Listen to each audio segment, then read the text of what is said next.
আপোনাৰ নামটো কি ক'লে? গুণেশ্বৰ বৰা। ঘৰ এই ষ্টেচনৰ কাষতে? এইটো দেখুৱাই দিব পাৰিম এতিয়া। হয় হয়, নালাগে নালাগে। আৰু ঘৰত কোন কেনেকৈ আছে? মোৰ ঘৰত বোৱাৰী এইটো 5জনী আছে। 5জনী আছে? আৰু ল'ৰা? ল'ৰা 5টা। আমাৰ এই চুঙাজান অঞ্চলটো ধৰক 1962 চনত যেতিয়া চীনা যুদ্ধ হৈছিলে, হয়, চীনা যুদ্ধৰ পিছত যিখিনি মানুহ গোৰ্খাৰ ৰেজিমেণ্ট আছিলে সেইখিনি ৰিটায়াৰ হ'ল।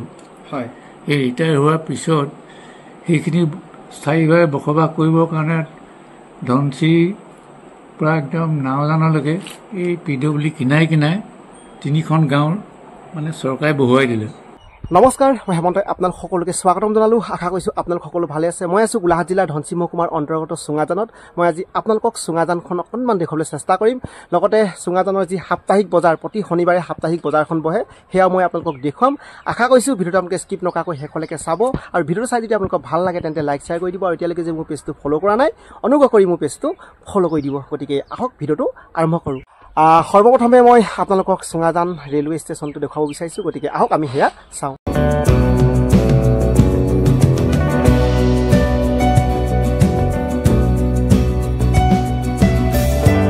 এইবাৰ মই আপোনালোকক চুঙাজান সাপ্তাহিক বজাৰখন দেখুৱাব বিচাৰিছোঁ। গতিকে আহক আমি সেয়া চাওঁ।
এয়া হ'ল চুঙাজান ক্ষুদ্ৰ প্ৰাথমিক স্বাস্থ্য কেন্দ্ৰ।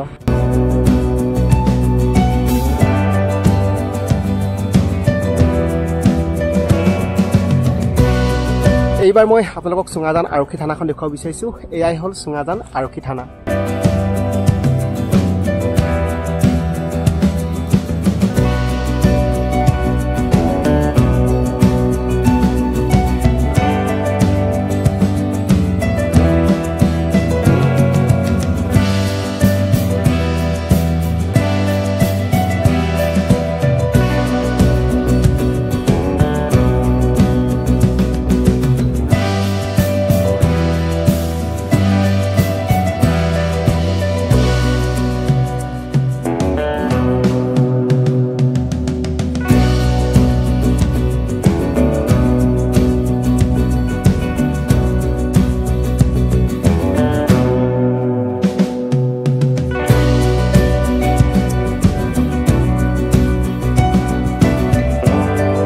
চুঙাজান সাপ্তাহিক বজাৰৰ কাষতে আছে এটি বিশাল ৰাজহুৱা ভৱন। আৰু মই এই মুহূৰ্তত সেয়া দেখুৱাব বিচাৰিছোঁ। এয়াই হ'ল বিশাল ৰাজহুৱা ভৱন।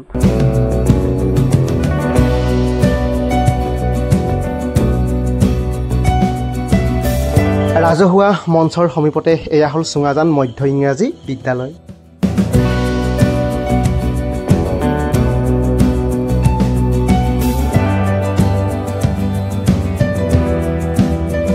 এই মুহূৰ্তত মই গাঁওখনৰে এজন ব্যক্তি আৰু তেওঁ গাঁও প্ৰধান, তেওঁ কাষলৈ আপোনালোক এই মুহূৰ্তত লৈ যাব বিচাৰিছোঁ। আপোনাক স্বাগতম জনাইছোঁ।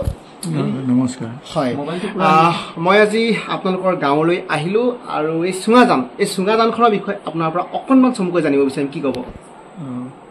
আমাৰ এই চুঙাজান অঞ্চলটো ধৰক 1962 চনত যেতিয়া চীনা যুদ্ধ হৈছিলে, হয়, চীনা যুদ্ধৰ পিছত যিখিনি মানুহ গোৰ্খাৰ ৰেজিমেণ্ট আছিলে সেইখিনি ৰিটায়াৰ হ'ল।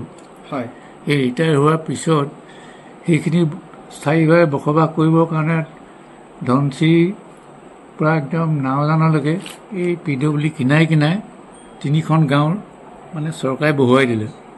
আগতে গোটেই অঞ্চলটো অৰণ্য আছিলে।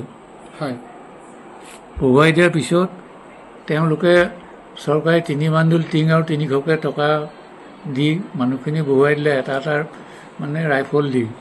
কেলে বহুৱালে আমি জনামতে ইয়াত আগতে নগা দুৰ্বৃত্তই খুব গাড়ীখিনি পেলায়, পেচেঞ্জাৰেই হওক বা মালগাড়ীয়ে হওক পেলাই থাকে। সেইখিনি ৰক্ষাৰ কাৰণে ভাৰত চৰকাৰে মানে তেওঁলোকক বহালে। তাৰ লগে লগে 3টা ব্লক দিলে বান বিধ্বস্ত বুলি, 2 নম্বৰ ব্লকটো, 4 নম্বৰ ব্লকটো আৰু 6 নম্বৰ ব্লকটো, এই 3টা ব্লক দিলে বান বিধ্বস্তৰ কাৰণে। সেইখিনি দিয়াৰ পিছত আমি 64 চনত দেখিলে যে আমাৰ এই 16 নম্বৰ এৰিয়াটো, 15 নম্বৰ এৰিয়াটো একদম পাহাৰলৈকেতো অৰণ্য, 16 নম্বৰ এৰিয়াটো অৰণ্যই আছিলে। সেই মানুহখিনি যেতিয়া ৰেললাইনৰ কিনাৰে কিনাৰে বহুৱাই দিলে, বহুৱাই দিয়াৰ পিছত এইখিনি মানে ছাইড হৈ গ'ল। ছাইড হৈ যোৱাৰ পিছত কিছু বুদ্ধিজীৱীয়ে মানে চিন্তা কৰি যে এই মানুহখিনি, দুখীয়া মানুহক মাটিখিনি ধৰাই দিলে ভাল হ'ব বুলি মানে চিন্তা কৰি কমিটি গঠন কৰি তেওঁলোকে বহুৱাই দিলে। বিভিন্ন জেগাৰ পৰা মানুহ আহিলে, আহি হাবি বন কাটি মানে নামঘৰ চামঘৰ বনাই ৰাস্তা পদূলি নিৰ্মাণ কৰি এতিয়ালৈকে মানে চলি আছে। তাৰ ভিতৰতে যিখিনি মানুহ আহিছিলে, সেইখিনি মানুহ যিখন কমিটি আছিলে গঠন কৰি, তেওঁলোকে কমিটিখনত আছিলে গণেশ ভূঞা বুলি এজন আছিলে, প্ৰেমুৱাৰ পৰাই আহিছিলে মানুহজন, নগাঁও ছাইডৰ মানুহ। তাৰপিছত এনেকৈ বিভিন্নজনৰ লগ লাগি এখন কমিটি গঠন কৰি সেই মূল কমিটি এখন আৰু শাখা সমিতি 3খন গঠন কৰিলে।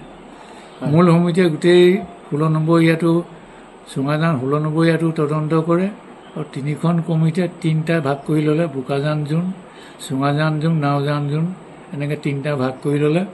ভাগ কৰি লৈ সেই কমিটিবিলাকে বিভিন্ন দিশত কাম কৰি মানুহখিনি বহুৱাই, বিভিন্ন জেগাৰ পৰা আহিছে, নগাঁও আহিছে, মানে গোলাঘাটৰ পৰা আমি আহিছোঁ, আমি গোলাঘাট কমৰধা মানুহ, গোলাঘাট যোৰহাটৰ পৰাও আহিছে, তিতাবৰ আহিছে, নাজিৰা শিৱসাগৰ ছাইডৰ মানুহ আহি আমাৰ ইয়াত মানে থিতাপি ল'লেহি। আৰু মাজে মাজে পহিলাতে LP স্কুলবিলাক আমি গঠন কৰিলোঁ। ল'ৰা ছোৱালী ইয়াত বসবাস কৰাৰ পিছত ল'ৰা ছোৱালীটো বিয়া বাৰী পাতি ল'ৰা ছোৱালী হ'ল, সেইবিলাক পঢ়িবৰ কাৰণে LP স্কুলবিলাক বহুত মানে নিৰ্মাণ কৰা হ'ল। তাৰপিছত আমি ME স্কুলবিলাক নিৰ্মাণ কৰিলোঁ। তাৰ লাষ্টত আমি 1979 চনত চুঙাজান হাইস্কুল নামে এখন মানে স্থাপন কৰা হ'ল। আৰু 79 চনত 78 চনৰ পৰাই লাগিছোঁ আমি, 79 চনত সম্পূৰ্ণ হৈছে। 81 চনত আমি হাইস্কুলখন আৰম্ভ কৰিছোঁ। এনেধৰণে বসবাস কৰি আছোঁ এতিয়ালৈকে। আমাৰ ইয়াত গাঁৱত 3খন পঞ্চায়ত আছে। গোটেই চুঙাজান অঞ্চলটোত আমাৰ 3খন পঞ্চায়ত আছে চুঙাজান নামে। আমাৰ চুঙাজান 16 নম্বৰ চুঙাজান পঞ্চায়ত এখন, মাজগাঁও পঞ্চায়ত এখন আৰু MV পঞ্চায়ত এখন। আমি পহিলাতে প্ৰথমতে 3খন পঞ্চায়তৰ মানুহখিনিয়ে লগ লাগিয়ে আমি চুঙাজানত মানে বিভিন্ন ধৰণৰ কাম কাজৰ আমি আগভাগ লোৱা হৈছিলে। এতিয়া ভাগ হোৱাৰ কাৰণে আমাৰ ভাগ ভাগ হৈছে। 3টা পঞ্চায়ত আমি 3 ভাগে মানে চলি আছে। আমি বিশেষ আমি চমুকৈ তথ্য ইমানখিনিয়ে কৈছোঁ, আৰু আছে। সুন্দৰ, আপুনি গোটেইখিনি কথাই চমুকৈ দাঙি ধৰিলে। বিশেষকৈ চুঙাজানখনৰ বিষয়ে অকণমান চমু ৰাইজে ইয়াৰ ইতিবৃত্ত গম পালে। আপোনাক বহুত বহুত ধন্যবাদ জ্ঞাপন কৰিছোঁ। ঠিক আছে, ধন্যবাদ। সদশেষত মই আপোনালোকক দেখুৱাব বিচাৰিছোঁ চুঙাজান উচ্চ মাধ্যমিক বিদ্যালয়। 1981 চনতে এই বিদ্যালয়খন স্থাপন কৰা হৈছিল। এয়াই হ'ল চুঙাজান উচ্চ মাধ্যমিক বিদ্যালয়।